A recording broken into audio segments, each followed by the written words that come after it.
I was born in London, England, and it was a little town on the southeast of London called Penge, and I lived in a road called Blenheim Road. Now, I lived there for nearly 14 years, and most of the time, well, all of the time really, was when the war was on. And I lived just down the road from where my nan lived, and there was 4 or 5 other parts of the family were in the road as well. And when the war really got angry, it was really, really frightening. Now, I was very, very, very young, and I believe that perhaps some of my memory could be from people talking after the war.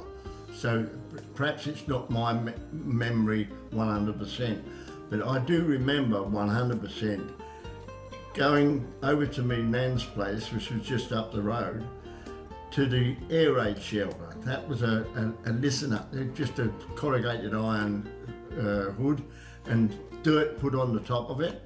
And of course, during the war, we needed some veggies, so my nan put veggies over the top of the shelter. But I do remember this one thing. I really, really remember this because my grandfather stood outside of the shelter. He wouldn't come in. And there was a blanket down the shelter, and no door, just a blanket. And my grandfather used to stand there, and he'd say, "Is one coming?" Now, the one coming was a doodlebug. Now, that was a jet propelled, no pilot bomb. Now, what happened was that the Germans put enough fuel in the system so that they would guide it and fly it to an area. And they chose our area one night with the doodlebug. I'll give you an instant of just how it sounds. And first of all, you'd hear it in the distance. Then it'd get bigger, then it'd get bigger, and all of a sudden it'll stop. And my granddad say, "Here it comes," boom, and it'd go off. Now, we had 1, 2, 3, 4, 5, 6, 7 houses at one end of the street, and 1, 2, 3, 4, 5 at the other end. One of my aunts was Florence, Aunt Flo, and she was she lost her house, and her little dog was in the bomb building. We found that 3 or 4 days later. He was crying, and he was alive, so he lived. So from there, when I was about 3 or 4, we went to the government, put all the children to different parts of the country in the country, so we had no fear of being actually bombed. We'd already had that, but our family went down to Devon, and we lived in Devon. And unfortunately, I'll tell you a funny story. This is, my mum used to pay 5 shillings for rent, and she put the 5 shillings on the mantelpiece, and I didn't realise that I took it. And there was a big argument about the rent not being paid, and I had it in my pocket.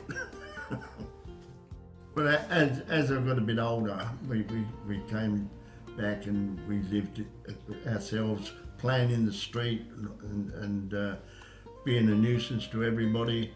But I went to a school which was about a mile and a half away from us.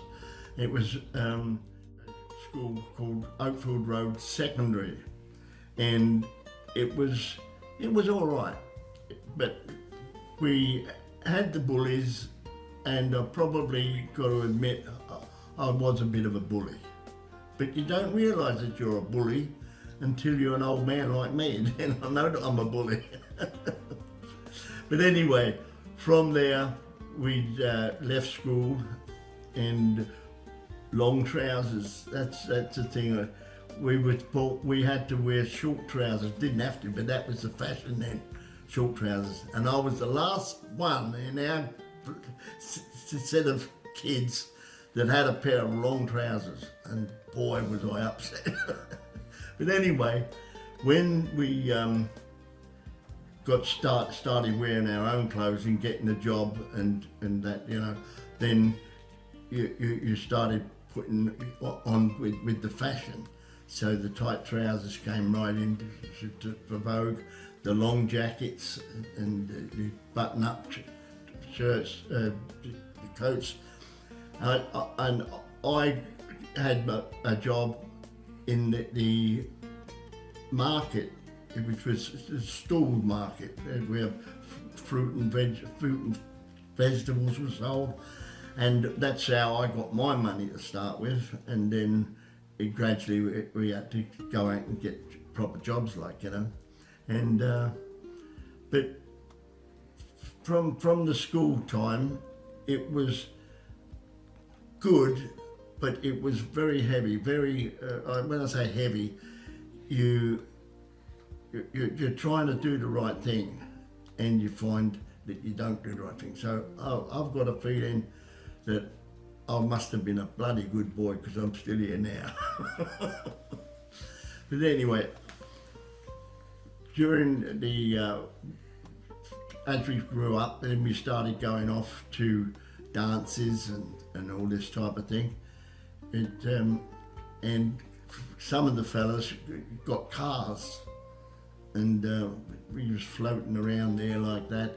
And we gradually, at about 16, we started to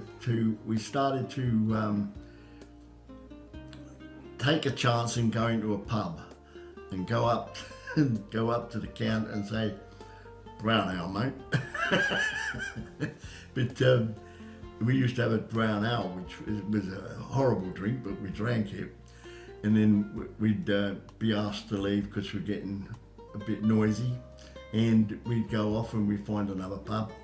But with the cars, we started to go out into the country, to the country pubs. And one that I remember was the one down in Sevenoaks, Kent, and it was a beautiful pub. But anyway, we started getting serious about going to dance halls. And I went to, with a friend of mine, we was always together, just me and one bloke, we were always together. And we used to go regular to a dance hall called the Locarno. And we got friendly with another group of fellas up the end, and we was in the corner, and there was 7 bars in this place, and we were right up the top in the corner, and we used to have a pound whip, and we just called for the round to come in. Well, all these girls started to come around, and used to get sort of flash. And one day I was there, I took a girl home, and I just took her home, no problems, and I went back the next week and she was there. But I thought it was all right. I didn't remember getting a date with her, but anyway, I'm here now, and I didn't talk to her, and she was with 3 or 4 other girls. And one particular girl really caught my eye, and I was love at first sight, no doubt in the world. I was in love, and I loved the way her lips moved when she was talking, and something I never ever did was ask her to dance. Well, this girl that I was with the week before, Dolores, she was there, and I never took any notice of her. Went down, we had a dance, and I one thing led to another, and I said to June, what are you doing in next week? And we had a little bit of a talk, and she decided that it was okay for me to take her out for a date. So I couldn't wait that whole week to get home. And on the Friday that I was going home, I was at work, and I was working North London, which meant I had to come all the way through London and down into Penge to get ready, and then back to the Locarno before no, it was at the town hall. That's right. We met at the Brixton Town Hall, London, and anyway, I was there. I got there in the end, and she came across, and it was absolutely great, absolutely fantastic. And we courted for a couple of 3 years, and then we got married. And it was really, now it's 63 years that we've been married.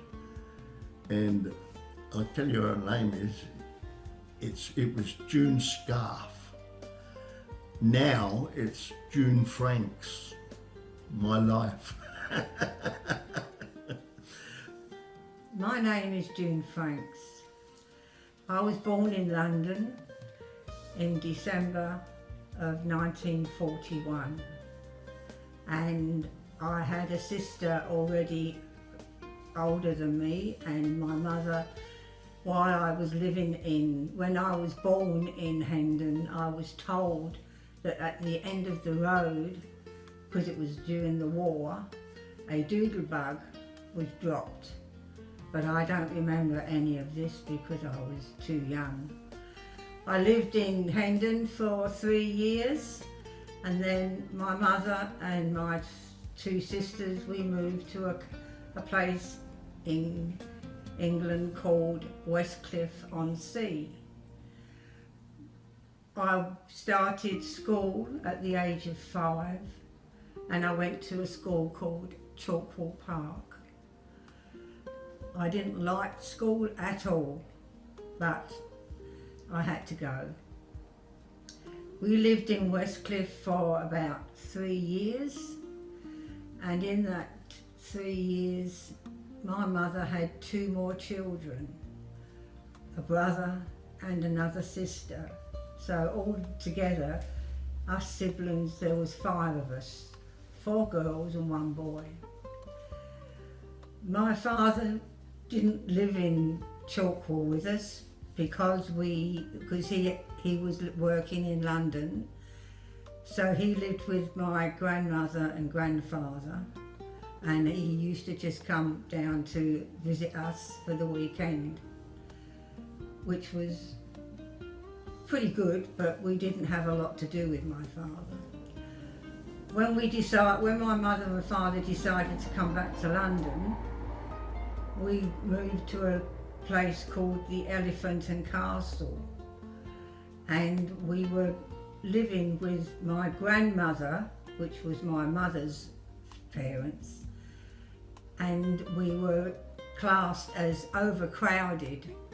So straight away my mother was on the council list to get a council flat, which we got one, but unfortunately it took quite a few years to get it. But anyway, we did get into a lovely council flat, brand new, and we lived in a place called Camberwell Green.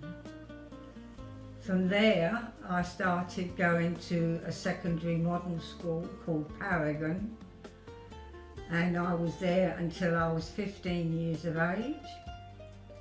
And from there I didn't want to go on any further, so I got myself, first of all, before I left school, I used to do a paper round, which used to give me a bit of pocket money. And then I come to the age of 15 and I wanted to be a hairdresser. So I went to the local hairdressers to see if I could get a job. And at that time it was just on a Saturday morning, and I used to pick up towels, clear up any hair, sweep the floors, everything that was in a hairdresser's I used to clean. Then I became an apprentice, which is a 4-year course, and I enjoyed it. And I had a girlfriend that used to work there. Her name was Dolores. And one Friday afternoon, she came up to me and she said, "Are you going anywhere tonight?" And I said, no, we're not going anywhere. She said, "I wonder if you would do me a favour and come to the Locarno dancing hall." And I said, "Why?" She said, "Well, there was a bloke I met last week," she said, "and I wanted to, and he said he would be here." And she said, "I don't want to go on my own." I said, "All right, then I'll come with you." So I went home, got ready and met her at the bus stop, and we got on the bus and drove to Stretton. We went up to the bar and I said, "Can you see him?" And she said, "No, not yet." So we had a drink. And then all of a sudden someone came up behind me and pinched my bottom. And I turned round straight away and there was this bloke and he said, "Hello, Blondie." And I said, "I beg your pardon." And it was my husband of now, Peter Franks. Anyway, we got talking and he turned around and said, "Do you want to dance?" And I said, "Yes." I said, "But aren't you with my friend Dolores?" He said, "No, I'm not with Dolores," he said. He said, "Turn around and look what she's doing." And when I turned around, she was chatting up a couple of guys. So I said, "Yes, all right, we'll have a dance." So we went downstairs, had a dance, had another dance, and then we came back up and had a couple of drinks, and then the night finished. And he asked me if I'd have a date with him. So I said yes. So he took out of his pocket a packet of senior service cigarettes and wrote my name down, and we made arrangements to meet on the Sunday. And from then we were courting. But the next morning when I was at work, Dolores came up and she said, why was you dancing with Peter Franks?" And I said, "Well, you was enjoying yourself with these guys." And I said, and he asked me if I wanted to dance, and I said yes.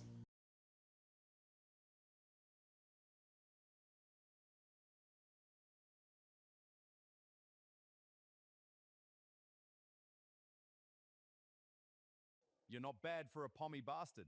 Cheers, mate. You're not so bad yourself. To good times. As time goes by, when we was married, we quickly found that we had a baby on the way. Her name was Jane, a little girl. And I don't have to say it was the most beautiful baby in the world, do I? Because she was. But when we were married, we lived in Blenheim Road, in where the house that my grandmother had, and we built a flat on the top. And we decided that I was working, and I was working on a particular site where there were 13 houses, and I knew the builder very well, and he said, "Peter, you should get off your ass and buy one of these houses." So I said, "Oh, fair enough. How do I do that?" So he told me what to do, and I went to the bank and asked the bank to if I could get a loan, and they said, "Well, why do you want to get a loan at your age?" I said, "Because I've promised my baby, my daughter, that she will have a house of her own that she will live in. And so and the bank manager said, well, how old's your daughter? I said, 9 months. He said, 9 months? I said, it's a promise, mate. She's got to have it. And he's turned me down, obviously. So we came away. But we moved into the house and things got harder and harder and harder because of the winter. The winter is very, very painful in the plastering trade, which I was a plasterer. And you would come out in the winter and you'd see a bit of a white frost on the grass and you think, oh, what's it going to be like now? So you'd start work and it's got colder and it's starting to freeze. So all the work you've just done is frozen. So you've got a good chance of it falling off the wall. Anyway, we got over that and I said to June, I've had enough of this. We get a few bob together and we got to spend it on without you working, because June was working as a hairdresser, as you know, and she used to work at home as well to help us out with food. We I think June said earlier that we had turkey one year and it lasted for a fortnight. The bones were white in the pot. But anyway, we decided, I decided that I'm going to want to go to Australia, because I met an electrician on one of the sites and he said that how good Australia was and all that, like, you know. So I said, I reckon we should give it a go. So I said to June, how about we go to Australia? And I remember this very, very well, because she said, no, I'm not leaving my family. I said, well, what about my family and our family? No, that's not a good enough argument. And then I thought, right, I said, I've got enough money, or we've got enough money to be able to come home if we want to and pay all our debts and everything else. But when we got to Australia, I couldn't get a job as a plasterer, because English plastering is wet wall plaster, where you use sand and cement and proper plaster, not plaster of Paris, plaster. And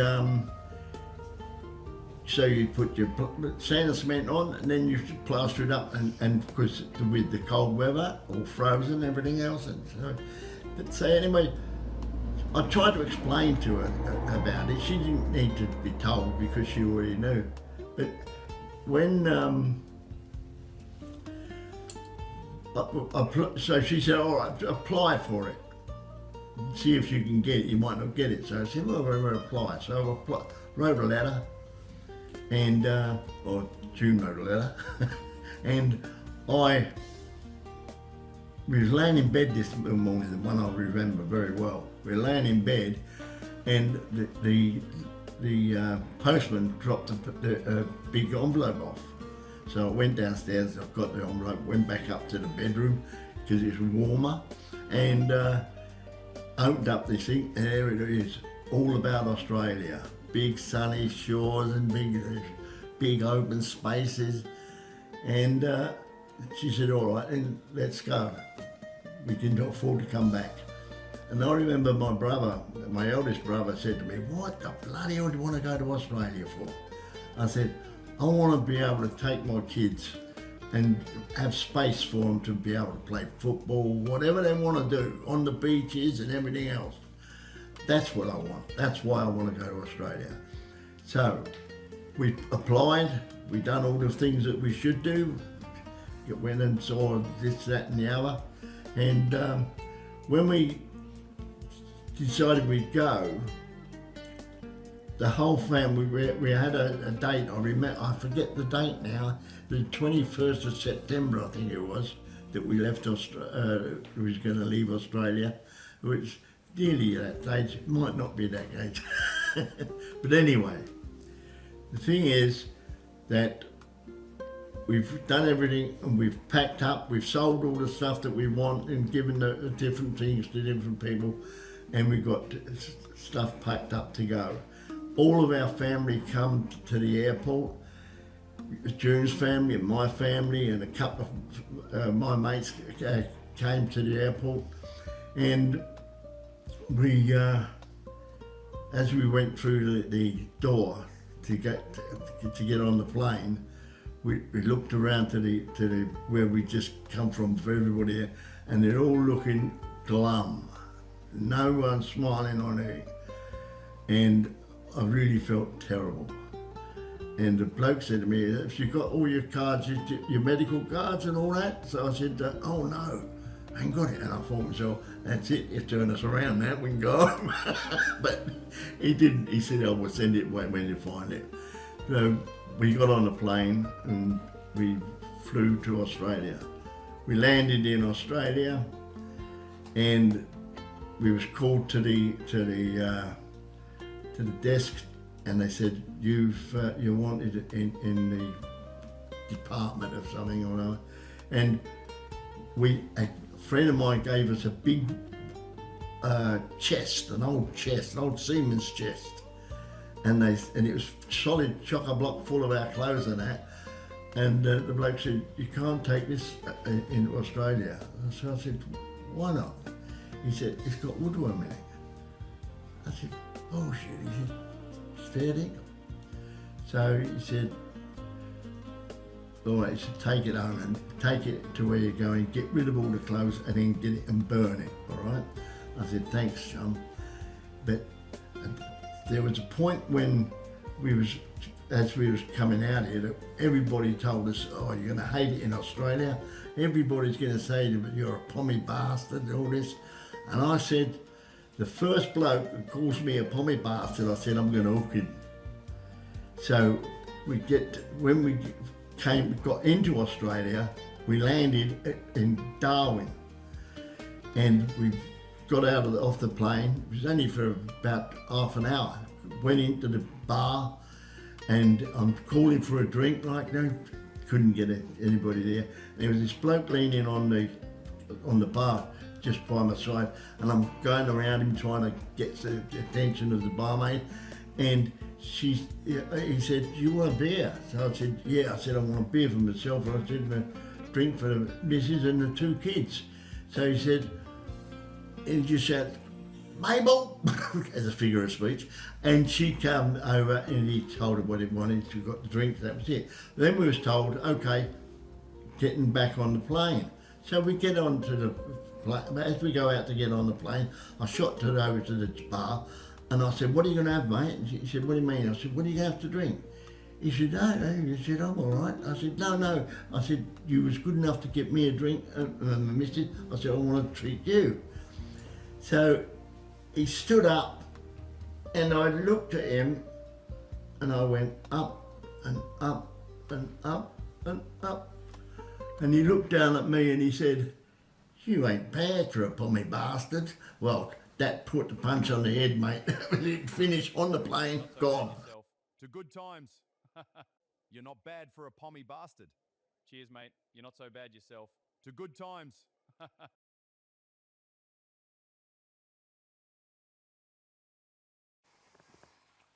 I've been training dogs in Australia for a few years now, well, since 1973, and we've always had dogs in the family.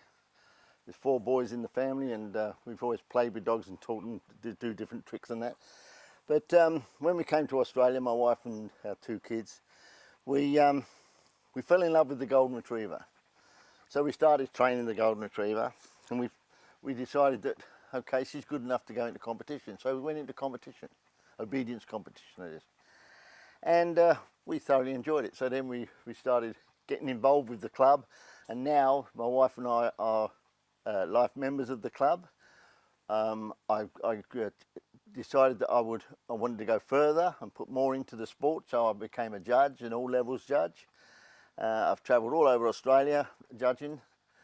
Yeah, so you get to know a lot of people. Even get to talk to Americans and Japanese and all sorts, like, you know. But altogether, the sport is a very, really good thing. Okay, now keep walking, that's it, nice and steady, not too fast.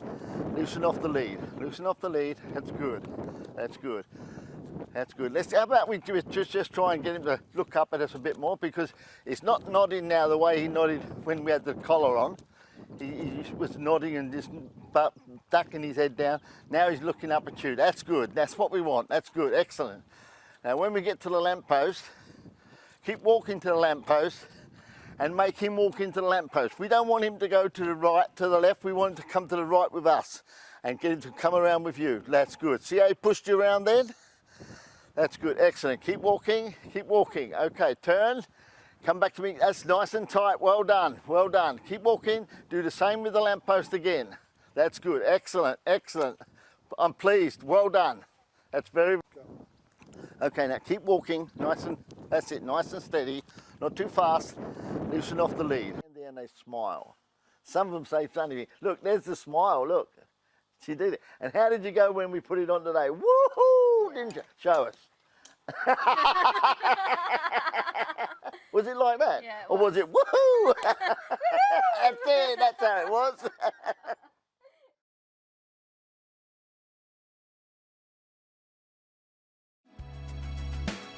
Their love a testament, a story worth selling.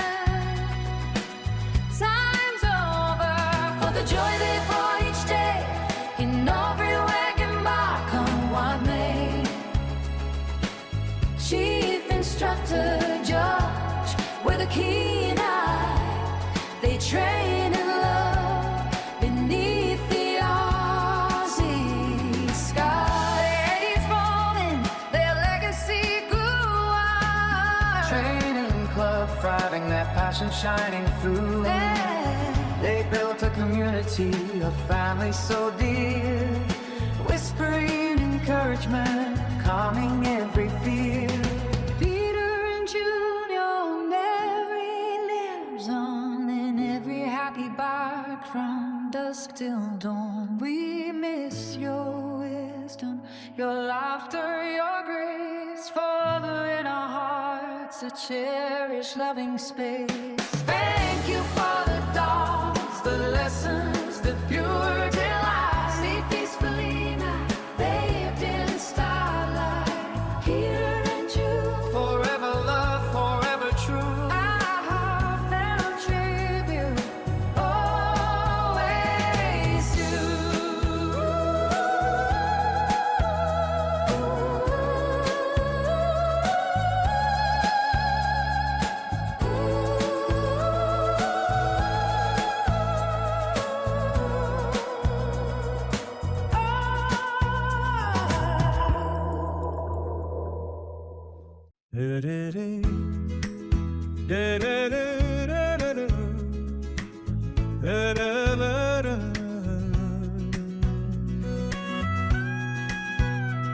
In a world of wagging tails and gentle paws, a love story written defying all the laws. Peter and June, a duo true and brand, with hearts of gold and a helping hand. from London's East End, a cockney lad so bold. Peter with a spirit brave and told. He left the shores in the 50s glee, chasing a life, a canine dream. He met his June, a kindred soul so bright, their passion for dogs, a guiding light.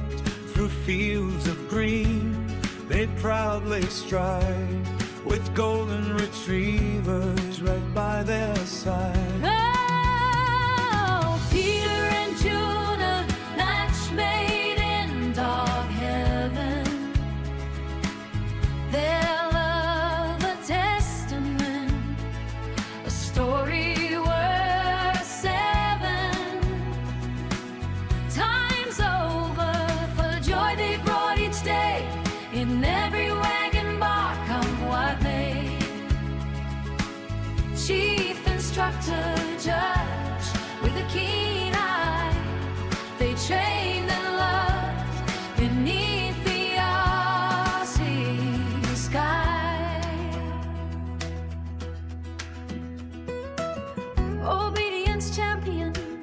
battle hard won. Peter's dedication, second to none. June by his side, with a gentle dying touch. Their bond with every dog meant so much. From puppy classes to the big show ring, the love they shared made every heart sing. Golden retrievers, their favorite breed, planting seeds of kindness, fulfilling every need. Oh, Peter and Juna, match made in dog heaven. Their love a testament, a story worth selling. Time's over for the joy they brought each day. In every wagon mark on what made. Chief instructor